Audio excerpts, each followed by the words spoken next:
J'ai commencé des études en biologie, écologie à l'université de Franche-Comté avec un projet professionnel au départ qui était de rattraper une école vétérinaire à partir du DUG.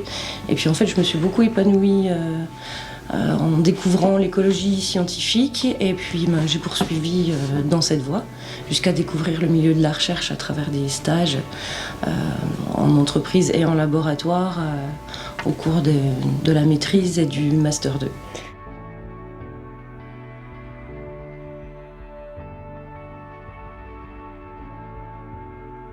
Je pense qu'il y a quand même des différences assez importantes selon les disciplines scientifiques, c'est-à-dire que dans le domaine des sciences de l'environnement, biologie, écologie, le sex ratio est plutôt équilibré. Donc il y a sans doute moins de problèmes entre guillemets de représentation féminine, de parité dans ces disciplines-là par rapport à d'autres domaines, voilà, comme les mathématiques ou la physique où c'est plus déséquilibré, quoi. Donc il y a une particularité sur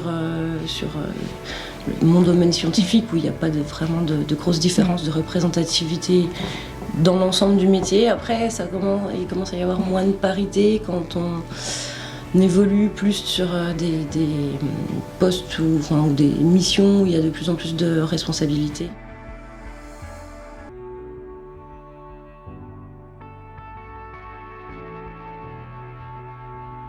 Dans mes études, non.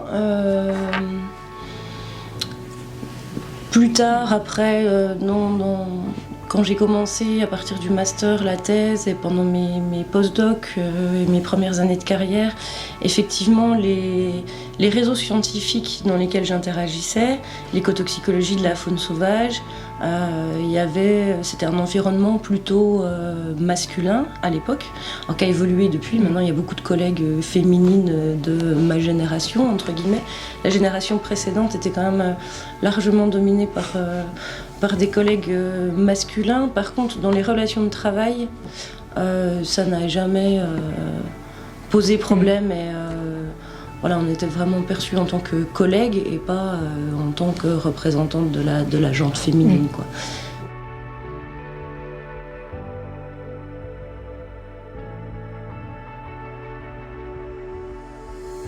Donc moi je travaille en écotoxicologie de la faune sauvage, donc je m'intéresse au transfert de polluants dans les écosystèmes terrestres, dans les réseaux trophiques, et puis aux effets de ces polluants sur la faune sauvage, les petits mammifères et les oiseaux principalement.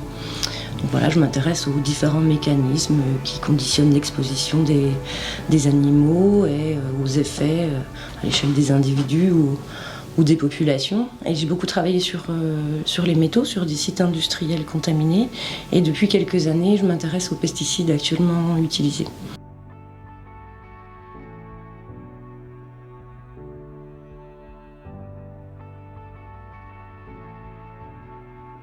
Donc l'avantage, c'est d'avoir des points de vue différents, des perceptions différentes, parce que on est dans une société où il y a quand même une société patriarcale, entre guillemets, du moins avec des héritages d'un certain patriarcat, et ça nous amène à avoir une diversité de comportements et de perceptions qui ne peut être que favorable à la créativité, à l'innovation et aux échanges, en ayant justement des histoires différentes et des perceptions différentes entre hommes et femmes.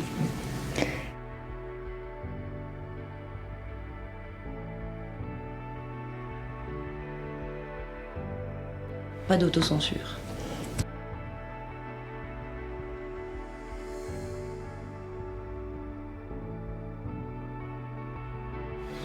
Acquérir de nouvelles connaissances, vraiment se poser des questions et essayer d'y répondre et pouvoir voir en permanence l'évolution des connaissances grâce à toutes les recherches qui sont publiées chaque jour et tenter d'apporter sa pierre à l'édifice dans l'acquisition de la connaissance. C'est vraiment ça qui me plaît dans ce métier.